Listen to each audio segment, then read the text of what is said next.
जिनके दर्शन से कटे जन्म जन्म के पाप, जिनके सुमिरण से मिटे भव भव के संताप, जिनका उज्ज्वल ध्यान है तीन लोक में सार, ऐसे वीर जिनेश को वंदू बारंबार, ऐसे वीर जिनेश को वंदू बारंबार। अनंत करुणानिधि वात्सल्य वारिधि सिद्धांत पारगामी, धर्म के स्वरूप को स्पष्ट दर्शाने वाले वीतराग भगवान महावीर स्वामी को भावों से वंदन। वर्तमान आचार्य सम्राट ध्यान योगी युग पुरुष शिवाचार्य भगवान के श्री चरणों में शत शत वंदन करती हूँ। मम हृदय निवासनी गुरनी मैया महासाध्वी सरल आत्मा वीणा जी महाराज साहिब के श्री चरणों में कोटि कोटि वंदन करने के उपरांत धर्म प्रेमी बंधुओं, माताओं एवं भावी जीवों, प्रतिदिन आप प्रभु वाणी का पान कर रहे हैं।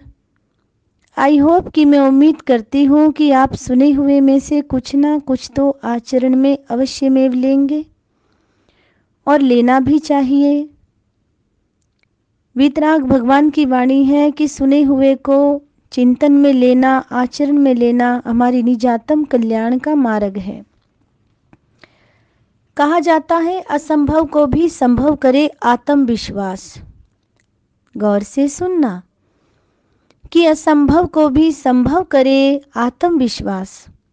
संकट के समय ही आदमी के धैर्य और संयम की परीक्षा होती है। धर्म प्रेमी बंधुओं, महापुरुषों ने फरमाया है, उसी समय पता चलता है कि व्यक्ति अपनी ताकत के बल पर अपनी बाधाओं को कितना पार कर सकता है और उसमें कितना आत्मविश्वास है। आत्मविश्वास के बल पर ही कभी नेपोलियन जैसे लोगों ने कहा था कि असंभव जैसा शब्द मूर्ख लोगों के शब्दकोश में मिलता है। इसलिए जब अल्पास की पहाड़ियों को पार करते हुए नेपोलियन एक बुढ़िया की झोपड़ी तक पहुंचता है तो उसे देख करके बुढ़िया कहती है, नेपोलियन, अल्पास की इन पहाड़ियों को आज तक कोई पार कर नहीं सका है। सैकड़ों विश्व विजेताओं ने इन्हें पार करने का प्रयत्न किया। सैकड़ों विश्व विजेताओं ने इन्हें पार करने का प्रयत्न किया, पर सब पहाड़ियों में ही दबकर मर गए। तब नेपोलियन ने आत्मविश्वास को जगाने का ये शंखनाद कर डाला था, बूढ़ी अम्मा, दुनिया में ऐसी कौन सी पहाड़ी है जिन्हें नेपोलियन पार करना चाहे और पार ना कर सके। बुढ़िया माँ ने नेपोलियन को ध्यान से देखा, उसके आत्मविश्वास को देखा, उसकी छाती को देखा और उसके उत्साह पर निगाह डाली और कहा, नेपोलियन, भले ही दुनिया का बड़े से बड़ा विश्व विजेता अल्पास की इन पहाड़ियों को पार न कर सका हो, पर तेरा आत्मविश्वास और दृढ़ मनोबल तुझे अल्पास की इन पहाड़ियों को तो क्या, इनसे भी अधिक, कहीं अधिक दुर्गम पहाड़ियों को पार कराएगा। कौन? आत्मविश्वास। आत्मविश्वास की ऊंचाई के आगे पहाड़ों की ऊंचाई की क्या औकात है। धर्म प्रेमी बंधुओं, हम आत्मविश्वास जगाएं, असंभव का अ हटाए। इम्पॉसिबल शब्द खुद कहता है, मुझ में छिपा है आई एम पॉसिबल। ये हमारा आत्मविश्वास ही था जिसने तेनजिंग और हिलेरी को एवरेस्ट पर विजय दिलाई। ये आत्मविश्वास की ही ताकत है कि कभी कोलंबस 7 समंदर पार कर भारत की खोज में निकल गया था और पियर ने उत्तरी ध्रुव की खोज की थी। ये आत्मविश्वास का ही बल था कि गैलियो ने कभी झूलते हुए लैंपों का आविष्कार किया था और शिवाजी ने मात्र 16 वर्ष की उम्र में अपनी जिंदगी का पहला किला फतेह किया था। जिस शख्स के नाम पर अमेरिका की राजधानी का नाम वाशिंगटन रखा गया है, आपको पता ही होना चाहिए। वाशिंगटन रखा गया, क्या आप उसके बारे में जानते हैं? हे भवी जीवों, ये इतिहास की वो बातें हैं जो हमें प्रेरणा देती हैं आत्मविश्वास को जगाने की। जानते हैं आप, ये वह व्यक्ति था जिसने मात्र 19 वर्ष की आयु में सेनापति का पद संभाल लिया था और केवल 21 वर्ष की अल्प आयु में ही वह दुनिया से चल बसा। जब वह मरा था तब उसने आधी दुनिया को जीत लिया था। आदमी जो चाहे और उसे कर ना पाए, ऐसा कैसे संभव है? अगर कमजोरी है तो वह तुम्हारे मन में है, आपके हृदय में है। मन को मजबूत करो और जो चाहो सो पाओ। मेरे जीवन में भी आत्मविश्वास की जगह सर्वोपरि है। विश्वास करें अपने आप पर, सो जग जीतता है। यदि व्यक्ति पूरे साल पढ़ाई करे और असफल रहे तो मैं कहूंगी कि उसका कारण व्यक्ति के मन का संदेह है। वे लगातार यही सोचता रहता है कि मैं कहीं फेल ना हो जाऊं। जो व्यक्ति रोता हुआ जाता है वह मौत का समाचार ही लेकर के आता है। अगर किसी को कहा जाता है कि एक ताजी ब्रेड लाना और वे जवाब में कहता है कि ताजी नहीं मिली, तो क्या करूं? तो उसका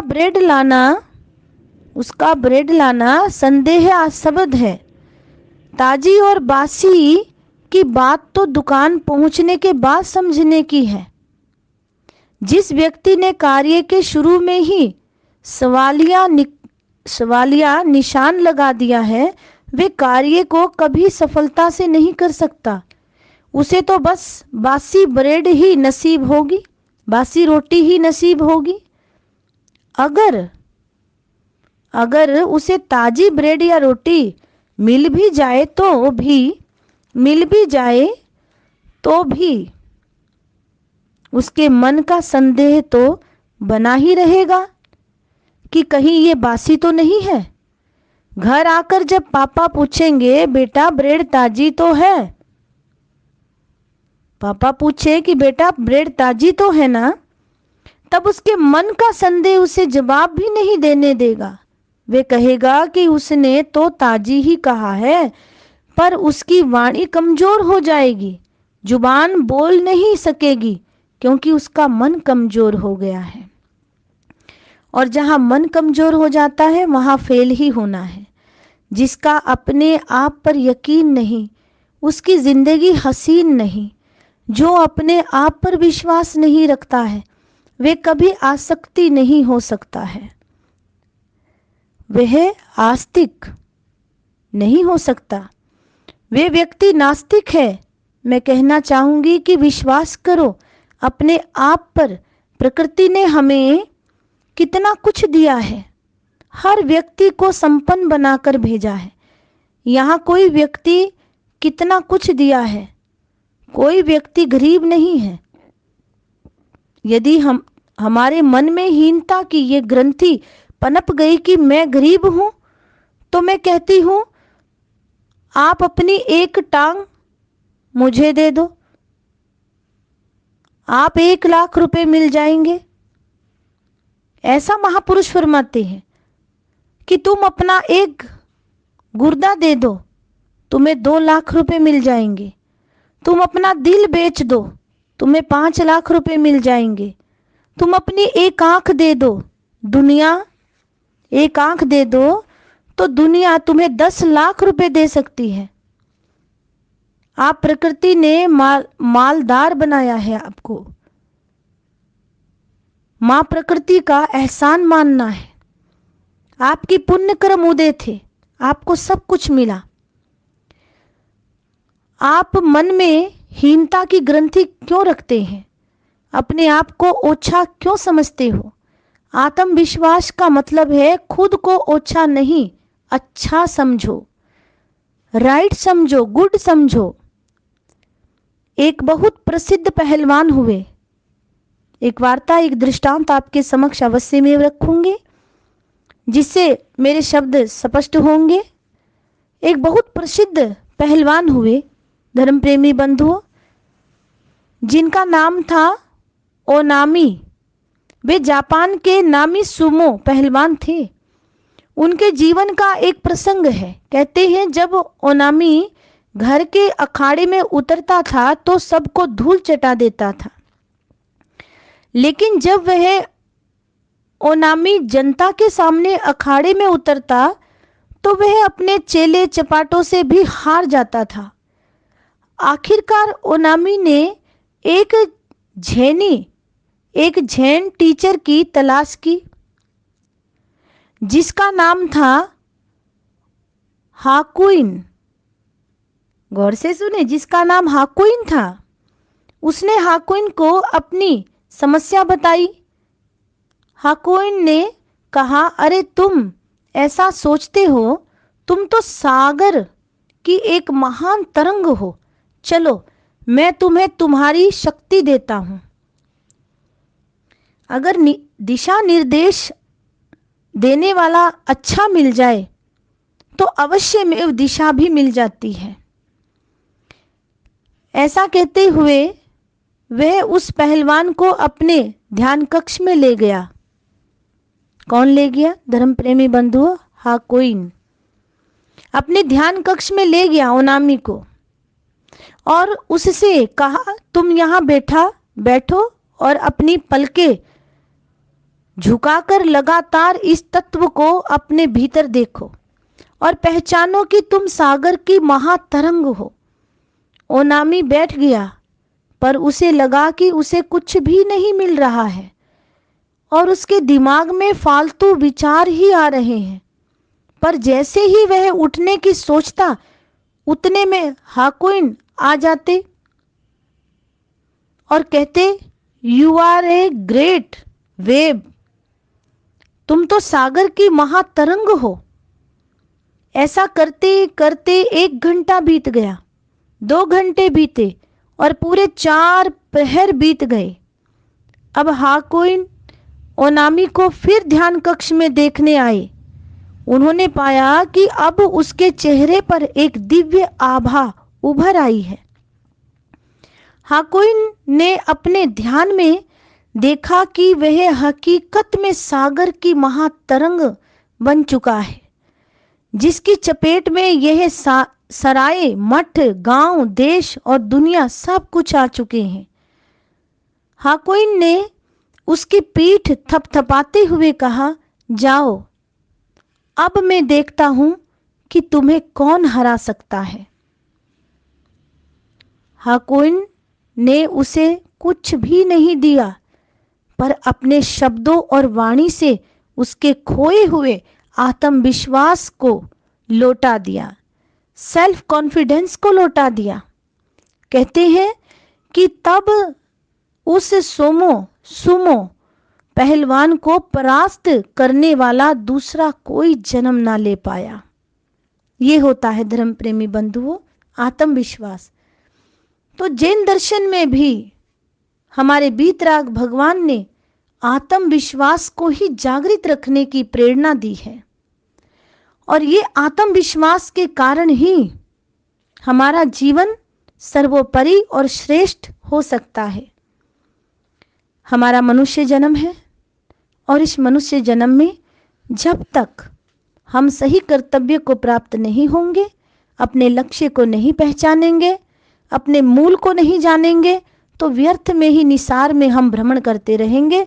4 गति 84 लाख जीव योनि से हमारा छुटकारा तभी हो सकता है जब हम आत्मविश्वास को जागृत करके बाहर की यात्रा को त्याग कर स्वयं में यात्रा करें और वीतरागता को प्राप्त करें। यही हमारा लक्ष्य रहे। आपको इसी मंगल भावना के साथ आपसे विदा लेना चाहूंगी। इन्हीं वक्तव्यों के साथ ओम शांति। जय महावीर।